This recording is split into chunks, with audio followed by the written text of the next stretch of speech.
El siguiente segmento tiene contenido o opinión. La entrevista en A Primera Hora. Analizamos los hechos del momento junto a sus protagonistas.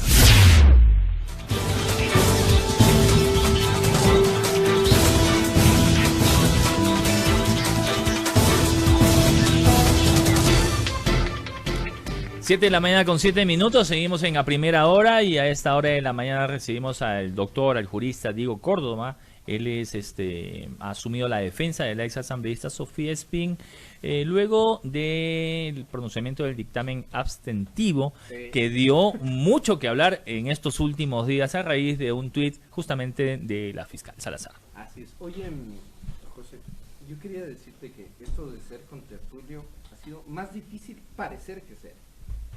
Porque el hecho de que me estás tironeando el cable, que no me dejaste sin retorno, yo te escucho muy bajito, en cambio. Claro, que la puesta en escena que todos los días llevan a cabo Fabricio y Alexis del programa y la preparación de los temas requiere muchísimo trabajo y muchísima seriedad y profesionalismo.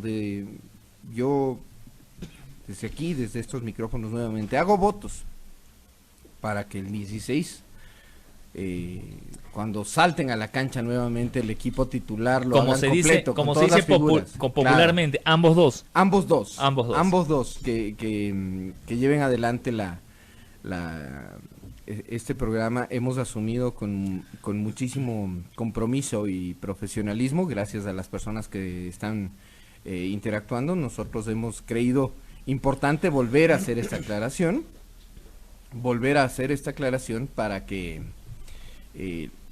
quienes están preguntando a estas horas qué pasó con los contertulios titulares. No, al señor Vela tampoco lo ha corrido nadie. Él está disfrutando de unas cortas vacaciones con la familia. Está disfrutando de unas cortas merecidas vacaciones, como alguien preguntaba en el tweet si se va a Venezuela, a Cuba, a Nicaragua o a Corea del Norte. No sabemos qué destino hay escogido. Sin embargo, creemos el derecho y en el derecho que tiene un profesional del talante y de la trayectoria de Fabricio Vela de tomarse en las vacaciones donde él quiera. Y además tengo casi toda la seguridad que nos está escuchando. Seguramente. No está disfrutando al 100% de sus vacaciones. Claro. Bueno, vamos porque nos gana el tiempo. A esta hora de la mañana recibimos al jurista Diego Córdoba. Doctor, ¿cómo está? Buenos días. Muy buenos días, gracias por la invitación. Un saludo a todas las personas que nos están escuchando. Perfecto, yo voy a hacer una lectura, digamos, para entrar un poco en contexto de la historia del caso de Sofía Espín, quien perdió su calidad asambleísta el 13 de noviembre del año 2018 tras una rápida votación de 94 votos afirmativos, 31 negativos y 7 abstenciones.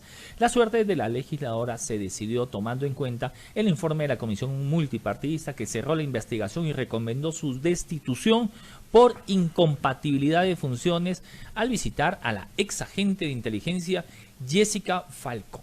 Es así la historia en concreto. En efecto, así es como suscitaron las cosas en el ámbito político. Ya, y digamos, ya para entrar en detalles, para ir luego ya a analizar este dictamen abstentivo, ¿de qué se le acusaba a la ex asambleísta Sofía Espín en concreto? De visitar a la ex agente de inteligencia. Pero yo creo que si uno lo acusan por visitar a una persona detenida o privada de la libertad, estaría preso en medio país. En efecto, a ver, para entrar en contexto, ¿qué es lo que suscita? Suscita que la ex asambleísta Sofía Espín emitía opiniones contrarias al gobierno en cuanto al caso Odebrecht, y era una de las mayores opositoras a este gobierno. En suerte de esto, con fecha 24 de septiembre del 2018, ella, muy preocupada de lo que se vinculaba y de lo que estaba suscitando dentro del proceso penal llevado en contra de la ex agente Diana Falcón y de Raúl Chicaiza en cuanto al secuestro también del señor Fernando Balda, se preocupa de qué es lo que está suscitando dentro de este proceso y la visita con la finalidad de verificar cuál es la situación real dentro del centro de privación de libertad llamado Casa de Confianza Quito, ubicado en el sur de Quito.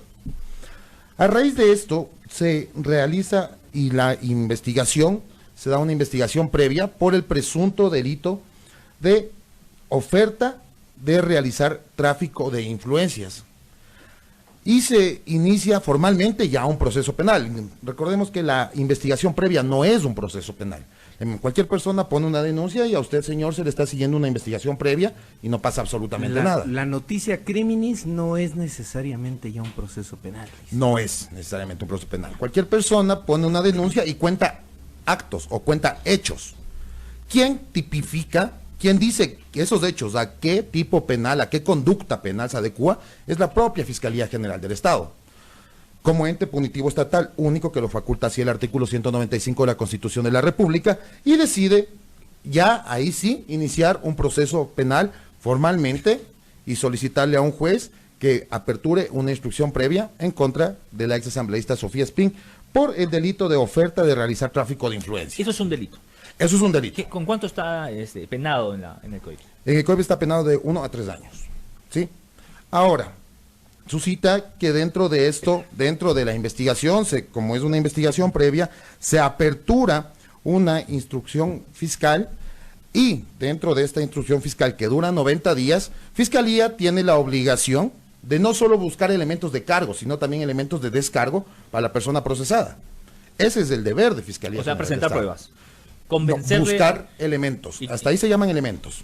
Okay. Solo buscar elementos. Y presentárselos a la justicia para que tome, digamos... Tener en su cuaderno fiscal y desarrollar versiones, peritajes, entre otras diligencias que se tienen que realizar dentro de estos 90 días.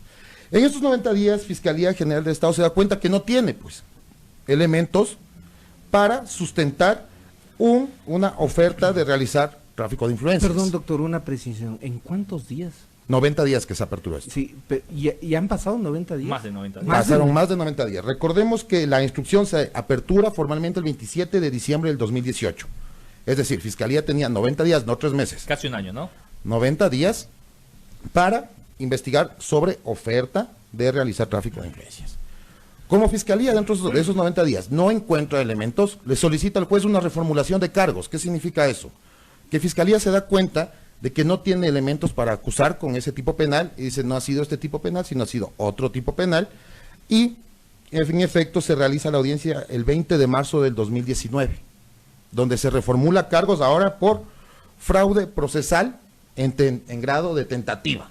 Ahora, el fraude procesal en grado de tentativa, el fraude procesal por sí solo tiene una pena de 1 a 3 años, y el efecto de la tentativa es la reducción a 1/3 de la pena, ¿sí? Entonces, ¿qué es lo que pasa? Con la reformulación de cargos, se abren 30 días más de instrucción. Se amplía ese término de 90 días a 30 días más, donde Fiscalía ahora tiene que buscar elementos para esa nueva reformulación de cargos. Y la defensa, obviamente, presentar elementos de descargo, porque me están cambiando el tipo penal. Ya no me defiendo de asesinato, sino ahora me defiendo de homicidio. Ya no me defiendo de violación, sino ahora de abuso sexual. Y ahora también en el grado de tentativa. Concluye este término el 20 de abril del 2019. 20 de abril del 2019.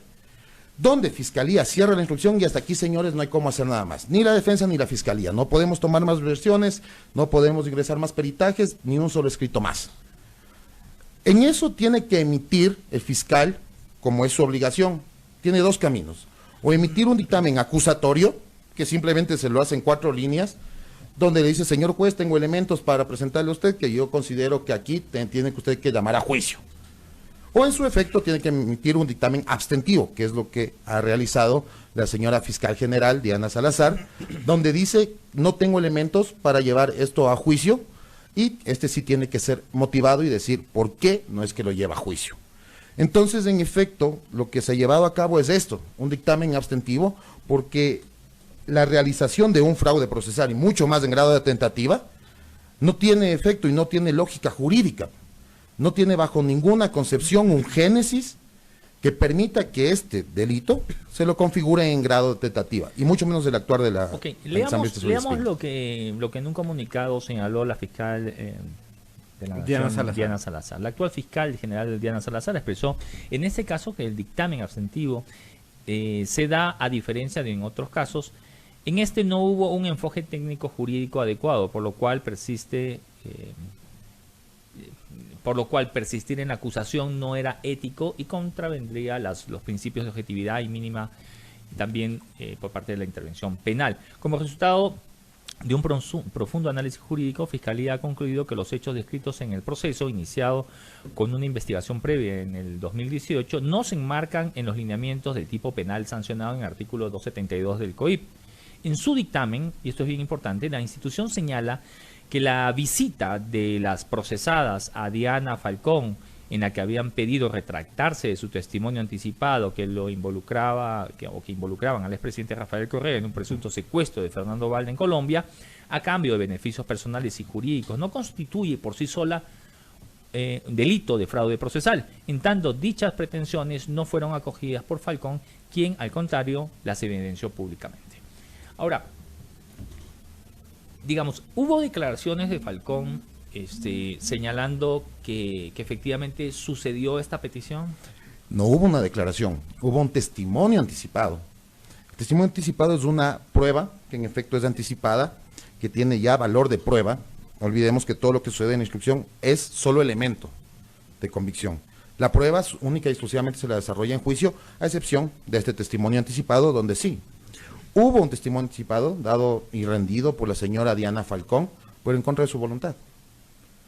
Es más, ella dijo en su testimonio anticipado no querer ya ser considerada dentro de esta investigación como víctima que se la puso, y la víctima tiene la posibilidad de en cualquier momento del proceso penal ya no acudir más. Pero sin embargo se hizo caso omiso y prácticamente se la obligó a rendir su testimonio anticipado. Doctor, ¿cuál es la situación jurídica en este momento de la ex asambleísta Sofía Espín? A ver, la situación jurídica en este momento de las dos procesadas que han sido beneficiarias de este dictamen abstentivo siguen siendo procesadas dentro de esto. A tal razón de que el viernes 5 de diciembre del 2019 se emitió este dictamen abstentivo, fue entregado ante el juez. ¿Y cuál es la consecuencia de esto? El juez emite un auto donde se le dice y se les notifica a todas las partes procesales con este dictamen abstentivo para que nos pronunciemos en el plazo, ojo, en el plazo de 24 horas. ¿Quiénes son los sujetos procesales de aquí? Fiscalía General del Estado, la señora Sofía Espín y la señora Yadira Cadena, conjuntamente con Procuraduría General del Estado como acusador particular dentro de este proceso. A ver, ¿el plazo es el que incluye tiempos laborables? Plazo es todos los días. Término es solo los laborables. Hasta el 6 podía. Hasta el 6 teníamos que pronunciarnos.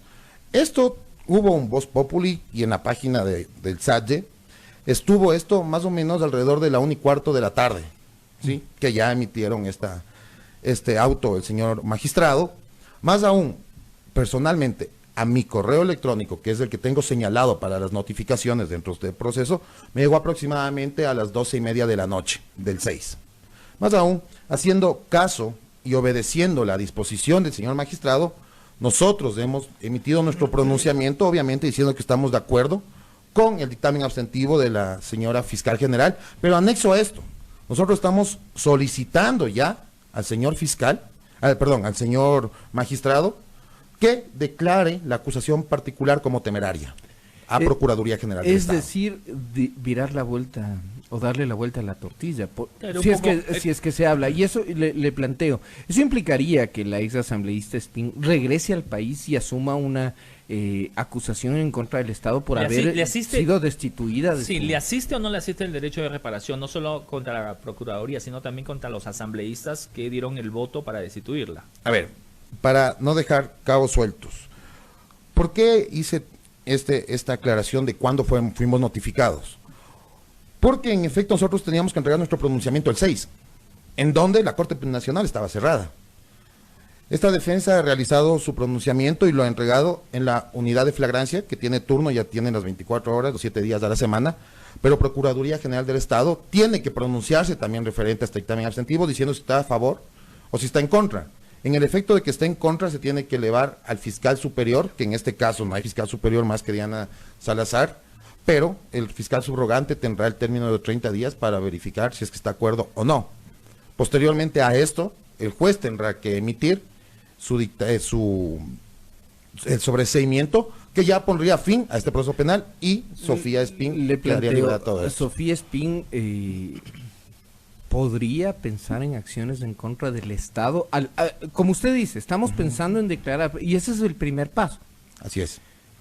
A ver, Ese es el primer paso. Si es que el juez decide acoger el pedido suyo de declarar esa acusación como maliciosa y temeraria. no, solo como temerario. Solo temeraria. Si las personas, Como aventurera, jurídicas, temeraria, como se le quiera decir, en términos jurídicos, tiene que ser. Pero para que la gente nos entienda, como que fue demasiado apresurado o una movida política, ¿podría Sofía Espín demandar al Estado ecuatoriano? a ver, ¿qué se entiende por temeridad? Y la temeridad se entiende cuando una persona actúa de manera imprudente, deliberada, sin fundamento y más allá del legítimo derecho. Es lo que estamos nosotros solicitando y lógicamente si el juez acoge esta petición, esto se iría en contra o abriría campo para que nosotros como defensa, tanto con la señora Sofía Espín, nos iríamos en contra de Procuraduría por ingresar una acusación particular sin fundamento y más allá de eso con imprudencia, sin la debida diligencia del caso, sin el análisis profundo del ¿Y caso. cuáles son las sanciones ahí para esa clase de actores? Podría que haber, permitieron- sí, podría haber un resarcimiento o un daño moral para la señora Sofía Espín. Eso ya es Amanda, materia tema penal. civil, hay que diferenciar, ¿no? Exacto. Eso ya es materia civil. La pregunta va, y la pregunta hacia donde yo iba, es que en algún momento lo que aquí estuvo en juego fue un cargo de elección popular, Así es. que a su vez significaba un voto en el legislativo. Claro, que el legislador que... Desde la perspectiva política. hablando, ¿cierto? exactamente. El legislador que asumió el cargo, si no me equivoco, Ronnie Aliaga, es un legislador que se ha mantenido alineado a las tesis, a las mismas tesis de Sofía Espín. Pero a lo que yo voy es que en el país está dándose esto. Las personas que en su momento perdieron sus cargos por estas devaluaciones del transitorio, la propia prefecta de Pichincha, el día de hoy que podría perder su cargo por efecto de una acción judicial, estamos enfrentándonos a la decisión de torcer voluntades electorales a través de la justicia, doctor. Efectivamente, ¿qué es lo que se está argumentando y qué es lo que pasó en este proceso? La Asamblea Nacional cumple un rol político, tienen la potestad de realizar juicios políticos que no necesariamente tienen que ser alineados a la parte jurídica, porque puede cometer un asambleísta un acto amoral, sin embargo no es un tema penal, pero sí hay que ser muy reales y decir que se ha estado utilizando la justicia penal con la finalidad de las destituciones. Como les digo, no olvidemos que la señora Sofía Espín se le apertura una instrucción fiscal ya formal, recién el 27 de diciembre del 2018 y es destituida el 13 de noviembre del 2018. Es decir, solo con una denuncia ya es destituida. Solo con una denuncia. Y eso sí acarrea muchas responsabilidades por parte de los asambleístas que votaron positivamente esta destitución. Y es una jugada hábil y política y no es coincidencia que los asambleístas titulares manden siempre a estas votaciones asambleístas alternos para librarse de esas responsabilidades. Pues claro, no. Además que penalmente nunca van a ser responsables por sus votos. Está garantizado eso en la Constitución. Yo más allá, a lo que yo voy. Y es que el día de mañana, y le pregunto, doctor, más allá de que sea Sofía Espín y de que si a alguien le gusta o no le gusta el correísmo, la revolución ciudadana o la forma en la que le quieras llamar, esto no pasa por tiendas políticas. Yo sé que es su defendida, pero yo le pregunto,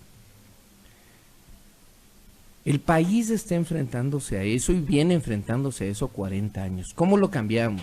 Porque el día de mañana, o habrá quien nos cite, hace 10 años o en la década pasada también hicieron lo mismo, acuérdense de Clever Jiménez, que también perdió su calidad de asambleísta, quiero acordarme junto a alguien más, y le pregunto a usted como jurista, no como abogado titular de la defensa de Sofía Espín, ¿cómo evitamos que eso siga replicándose en la realidad ecuatoriana? Que la politización de la justicia o la judicialización de la política, como quieran llamarlo, siga siendo el arma de persecución.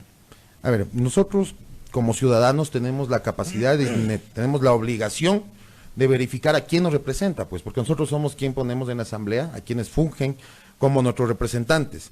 Y es muy cierto lo que están manifestando y lo que usted dice en este momento. Se está utilizando el arma judicial para mover tiendas políticas o criterios políticos o acallar voces políticas. Y no solo en el caso de Sofía Espín, no olvidemos el de los consejeros de participación ciudadana, el señor Tuárez, el señor Walter Gómez, la señora Chalá, que también fueron seguidos juicios políticos por actuaciones que ni siquiera encuadran dentro de un tema penal, que también esto está a punto de archivarse en la Fiscalía General del Estado, las denuncias que ellos depusieron por un tema penal.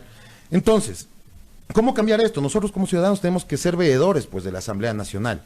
Y nosotros tenemos que exigir que la Asamblea Nacional cumpla su rol y no nos quite, mediante votos o mediante juicios políticos, la elección que nosotros dimos mediante urna, pues.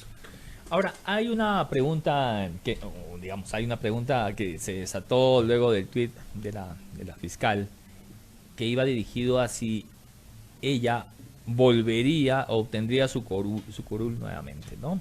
El presidente de la Asamblea, César Litardo, descartó cualquier posibilidad de que la ex asambleísta de la Revolución Ciudadana, Sofía Espín, pueda ser restituida del cargo. ¿Ustedes lo han asumido ya como un hecho que no tiene vuelta atrás?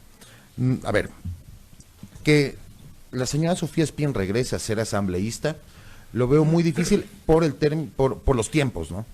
Porque estamos hablando que de aquí este sobreseimiento más o menos se activaría en más o menos un mes, si es que Procuraduría presentó o no, depende de las situaciones dentro de esto, que hoy seré notificado como defensa de la señora Sofía Espín.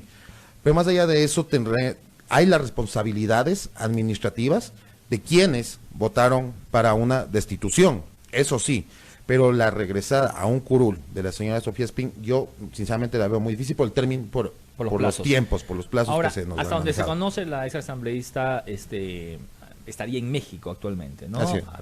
Digamos, había estado viviendo en Bolivia, pero digamos, hace no sé cuántos días, vía Lima salió hacia México. Esto está confirmado. Sí, está en México.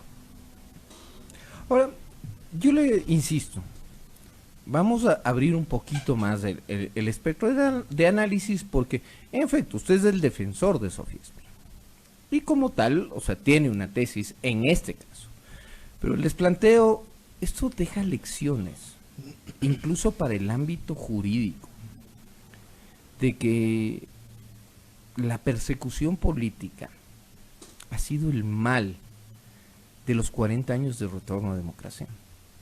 Sí, la persecución política, pero bueno, hay que entender la persecución política. Persecución política habría que entenderlo desde el ámbito de que políticamente yo puedo tomar decisiones o puedo hacer destituciones sin afectar la libertad de una persona, sin afectar la libertad ambulatoria de una persona, porque el hecho de que una persona no esté presa, pero esté con presentación periódica, también es afectarla, ¿no? Entonces, ¿qué es lo que significa esto? Que no podemos utilizar al ente punitivo estatal, Fiscalía General del Estado, que es la persecutora de delitos, pues. Tenemos que entender bien que no toda acción es un delito. Es, por ejemplo, como que usted me debe 10 meses de arrendamiento y yo cojo y le meto un juicio por estafa. No puedo, pues. Y Fiscalía no puede prestarse para esas situaciones mediante el rol de buscar un... Créame que en el caso de dos ciudadanos que no pintan nada, el señor Daniel Montalvo, el doctor Córdoba, no va a pasar eso. Eso pasa en casos de, ¿cómo se llama? De trascendencia. Mediáticos. O casos de conmoción. Así Pero ese no el caso de trascendencia, sino el actor del caso. Exactamente. O cuando hay un actor que podría llamarse un político en activo, sea como autoridad de gobierno, o sea como ex autoridad de gobierno, le pregunto, ¿por dónde viene el cambiar, el romper con esa realidad? Que ya lo sostenía yo en el comentario. ¿Es una realidad o es un factor, un denominador común de 40 años de retorno a la democracia? Y seguramente si hacemos un análisis atrás, estaremos incluso antes de 1830. Pero le planteo desde el foro, usted como abogado, ¿qué se plantea para terminar con esto? Porque también habrá quienes nos digan, Galo Chiriboga actuó políticamente y cumplía órdenes de Carondelet, y Carlos Vaca Mancheno también, y así nos iremos con la lista de fiscales hasta llegar a, insisto, a 1830. A ver, ¿cómo se plantea esto? Se plantea siempre y cuando nosotros como Estado respetemos lo que dice la Constitución, pues, la independencia de funciones. Pero que ahí está el gran problema. Ahí está el gran problema, que siempre o generalmente Fiscalía General del Estado, que tiene independencia de función, le responde al Ejecutivo. Consejo de la Judicatura, que tiene independencia de función, le responde al Ejecutivo. Entonces, ¿cómo cambiar esto? Es una pregunta que si ustedes me la hacen en este momento, no tengo respuesta, porque es algo en la vida real. Y yo soy muy práctico, y yo lo he dicho siempre, yo no leo libros de ficción, yo leo procesos judiciales y leo expedientes fiscales, porque me parecen más reales. Decir que esto va a cambiar, para mí es un sueño utópico. Es lo que tenemos de allá donde tenemos que adecuarnos, y es lo que tenemos que pelear. ¿Usted cree que hoy las universidades y las facultades de Derecho deben incluir un par de materias sobre lobismo, sobre cómo moverse en el ámbito político? Porque al final del día, y se lo digo porque he conversado y converso permanentemente con abogados que me dicen, sí, o sea, no basta conocer las leyes y armar bien tu estrategia legal, sino también tienes que tener conocidos, ver cómo se mueve, quién es amigo de quién, porque a veces también, digamos, eso pesa, y es lamentable porque no debería ser así, pero es a voz populi que eso sucede permanentemente en la justicia. A ver, ¿qué es lo que sucede? En estos casos, específicamente en los casos políticos, no hablemos de los delitos, entre comillas, comunes. No hablemos de, mejor dicho, de sujetos activos, que quien comete el delito es una persona pública o es una persona política. En efecto, ¿qué es lo que se tiene que hacer? Es realizar una excelente defensa y dar al juzgador los elementos para que emita lo que esta defensa o lo que la defensa está pretendiendo. Yo le tengo mucha fe a los juzgadores. Yo soy una de las pocas personas que va a las audiencias y la realiza diciendo que tengo fe en los juzgadores, que tengo fe que la razón va a primar, que la lógica jurídica va a primar, que la lógica formal va a primar. Ahora bien, hay ciertos entes que dicen, no, ¿para qué vas a la audiencia si ya sabes cuál va a ser el resultado? ¿Para qué? No. No, hay que ir, ¿no? Hay que ir y hay que hacer el trabajo que hay que realizar y plantear lo que hay que plantear. Yo le tengo mucha fe, repito, al Consejo de la Judicatura, le tengo mucha fe a varios fiscales también. Le tengo mucha fe al sistema judicial, y se los digo como un abogado, con litigante que todos los días está en esto. Doctor, para cerrar, Sofía Espín, ¿bajo qué figura se encuentra en México? ¿Está protegida? ¿Tiene un asilo? ¿Está simplemente viviendo? ¿Tiene pretensiones a futuro de volver al país si es que acaso esta causa se archiva? Sí, está viviendo en México. Como repito, tenemos que esperar que el juez emita el sobreseimiento por escrito, que se ejecutaría el mismo en el término de 3 días, y Sofía Espín regresará al país. Son las 7 de la mañana con 35 minutos. Interesante entrevista. Me quedó a mí simplemente hacerle la pregunta, ¿será que reformamos nuevamente el sistema judicial a través de una reforma a la Constitución vía constituyente, o dejamos las cosas así? El problema no es la ley, el problema no es la norma positiva. Son sus administradores. El problema es quién la aplica y quienes hacemos uso de ella. Perfecto. Muchísimas gracias al jurista Diego Córdoba, con quien hemos estado hablando acerca del dictamen abstentivo a favor de la ex asambleísta Sofía Espín. Vamos a una pausa. Cuando regresemos estará el señor Napoleón Santamaría, especialista tributario. Con él vamos a estar analizando la ley de simplicidad y progresividad tributaria.